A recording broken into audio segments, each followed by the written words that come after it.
Aldrich menutup wajah dengan bantal, sementara Raihan bersandar di kepala ranjang seraya menghela napas kasar. Sudah sejauh ini, dan kau akan mundur begitu saja? Seru Raihan dengan nada kecewa. Dia bukan gadis yang tepat, Rai. Mengertilah. Aldrich menjawab dari balik bantal. Tidak tepat bagaimana? Suara Raihan meninggi. Gadis itu sesuai dengan kriteria yang kau inginkan.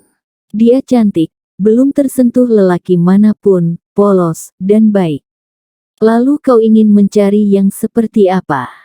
Justru karena dia terlalu baik, aku takut melukainya. Mudah saja. Sayangi dia sepenuh hati. Aldrich membanting bantalnya ke lantai, menatap Raihan kesal. Mudah saja Raihan berbicara, memangnya siapa yang menjalani? Tidak semudah yang kau pikirkan. Raihan kembali menghela napas kasar. Aku tidak mengerti jalan pikiranmu. Seandainya Selena jatuh cinta kepadaku, maka dengan senang hati aku akan membalas cintanya. Membina rumah tangga dengannya, membentuk keluarga bahagia. Sesederhana itu, Al. Kau saja yang mempersulit keadaan. Hening, tidak ada jawaban dari Aldrich. Pria itu sibuk memijit keningnya. Beberapa hari ini, ia selalu menjemput Selena sepulang dari butik. Duduk berdua di taman, berbincang ringan, bercerita banyak hal. Dari situ, Aldrich tahu bahwa Selena seorang gadis tulus. Andai saja Aldrich bisa jatuh cinta pada Selena. Kenyataannya hati pria itu bahkan seolah tidak ingin melirik sedikit pun pada gadis sebaik dan secantik Selena. Itulah yang Aldrich takutkan ketika ia harus melangkah lebih jauh. Cinta bisa tumbuh seiring berjalannya waktu, bukankah itu yang pernah terjadi pada kedua orang tuamu? Kau juga pasti bisa seperti mereka, percayalah padaku, bujuk Raihan. Bagaimana jika tidak bisa? Raihan mencondongkan tubuh, menatap mata Hazel Aldrich. Atau, jangan bilang kau yang tidak rela berhenti mencintai Ana. Kau gila. Kalau saja sejak dulu aku mampu membunuh perasaan itu. Aldrich mengacak rambutnya kasar. Bangkit dari ranjang dan bergerak menuju dinding kaca sebelah kanan. Dibukanya tirai lebar-lebar. Matanya menerawang jauh ke dalam keramaian lampu mobil yang bergerak di sepanjang jalan ibu kota. Ia sudah berusaha membenci Ana agar bisa menghilangkan gadis itu dari hatinya. Akan tetapi, percuma. Bahkan setelah bertemu dengan Selena yang notabene mirip Ana pun, Aldrich enggan berpaling. Aldrich merasa stuck di satu titik, tidak mampu bergerak sedikit pun. Selena melirik jam tangan Tiffany dan Co di pergelangan tangan kanannya. Jam pemberian Aldrich itu sudah menunjukkan pukul 7 malam, tetapi belum ada tanda-tanda kedatangan mobil pria itu. Seperti biasa, sepulang kerja Selena akan menunggu Aldrich di pinggir jalan dekat butik. Sengaja ia menunggu di sana agar tidak terlalu terlihat oleh teman-temannya. Jujur, ia merasa tidak nyaman jika mereka tahu hubungannya dengan Aldrich. Selena takut jika orang berpikir yang tidak-tidak. Selena merapatkan tubuhnya ke pohon saat sebuah mobil berhenti tepat di depannya. Dan ia tahu benar, itu bukan mobil Aldrich. Benar saja, tak lama kemudian David membuka pintu mobil dan berjalan menghampiri Selena. Belum pulang? Tanya David. Saya menunggu taksi, Pak. Selena menampakkan wajah gugup. Oh ya, taksi langgananmu yang memakai mobil sport merah. Selena menelan ludah, bagaimana David bisa tahu? Gadis itu pun tersenyum kaku. Aku sering melihatmu pulang bersama Aldrich. Selena meremas jemarinya, kembali melirik jam tangannya.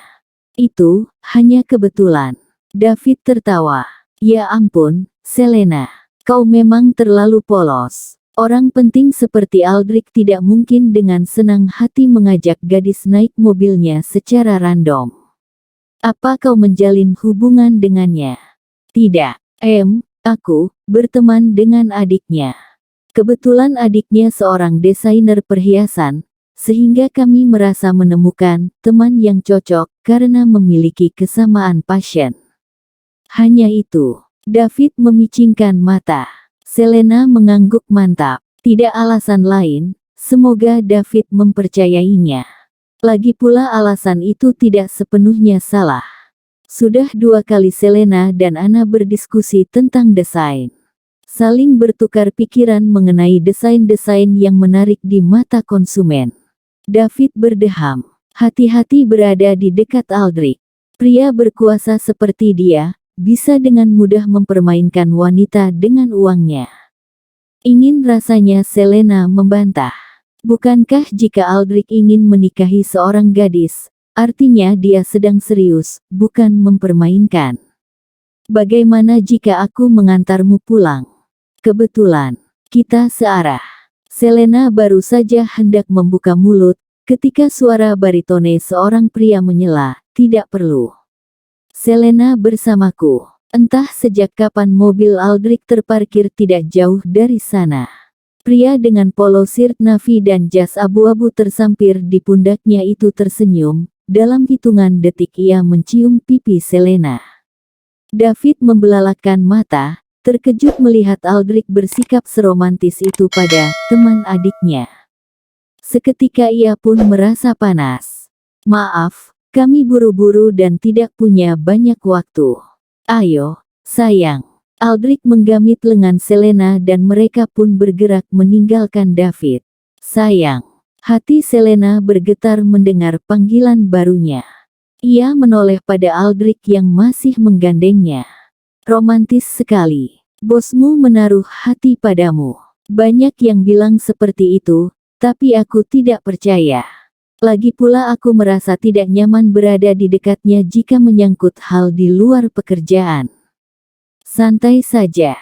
Aku pastikan setelah ini dia tidak berani mengganggumu lagi. Aldrich membuka pintu mobil untuk Selena. Setelah wanita itu duduk di kursi penumpang, Aldrich menutupnya, lalu berjalan memutari bagian depan mobil dan duduk di balik kemudi. Mobil bergerak perlahan membelah jalanan ibu kota. Sepanjang perjalanan, tidak ada yang berniat membuka pembicaraan.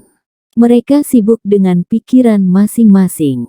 Selena dengan segenap perasaannya yang membuncah atas perlakuan romantis Aldrich. Sedangkan Aldrich sibuk memikirkan apakah keputusan untuk menikahi Selena adalah jalan terbaik. Selena terlalu baik untuk dibohongi. Aldrich merasa bersalah manakala wajah polos itu tersenyum tulus. Mungkin mudah saja seandainya Aldrich bisa mencintai Selena dengan tulus. Akan tetapi hingga detik ini pun pria itu tidak merasakan getaran asing di hatinya. Selena ibarat sebuah boneka di hadapan Aldrich, siap dipermainkan sesuka hati. Tepat di depan gedung apartemen, Aldrich menginjak pedal rem. Menghela napas kasar, kemudian menoleh pada gadis di sampingnya. Apa kau sudah mengambil keputusan? Tanya Aldrich. Ya, aku bersedia menikah denganmu. Pikirkan lagi, Selena. Kau boleh menolak jika merasa ragu. Sudah kukatakan bukan, aku menikahimu bukan karena aku mencintaimu, tetapi karena mama dan papa mendesakku untuk segera menikah, meski aku masih muda. Dan aku tidak punya pilihan lain. Aku tidak akan berubah pikiran. Aku mencintaimu, dan aku akan berusaha membuatmu jatuh cinta padaku. Selena menunduk, malu-malu mengucapkan kalimat itu. Kau yakin menginginkan pernikahan ini? Ya, aku yakin. Baiklah, jangan salahkan aku jika suatu saat kau akan menyesali keputusanmu. Kalimat Aldrich terdengar mengerikan di telinga Selena. Gadis itu meremas jemarinya. Katakanlah dia memang bodoh karena terlalu dibutakan oleh cinta. Ah, benarkah itu cinta? Bukan sekadar obsesi. Sayangnya, Selena tidak mempedulikan hal itu. Yang ada di dalam pikiran Selena hanyalah ia merasa nyaman berada di dekat Aldrich, dan itu sudah cukup. Terlebih, beberapa kali teman Aldrich yang bernama Raihan pun meyakinkannya. Menikahlah dengan Aldrich. Sebenarnya dia pria baik, Hanya saja dia tidak percaya diri jika sudah menyangkut masalah wanita. Dia hanya trauma karena pernah dikecewakan. Bukankah kalimat itu sudah menjawab kecemasan Selena? Mungkin Aldrich memang menyimpan banyak rahasia, tetapi Selena percaya, suatu saat nanti Aldrich pasti akan berbicara jujur dan mulai membuka hati. Segala sesuatu membutuhkan waktu, benar kan? Aku pulang dulu. Terima kasih sudah menjemputku. Selena tersenyum singkat, membuka pintu mobil dan bergegas keluar dari sana. Aldrich menghela napas berat. Ditatapnya punggung Selena yang sedang berjalan cepat menuju lobi apartemen. Kenapa kau tidak mundur saja, Selena? Aku bahkan tidak yakin bisa membahagiakan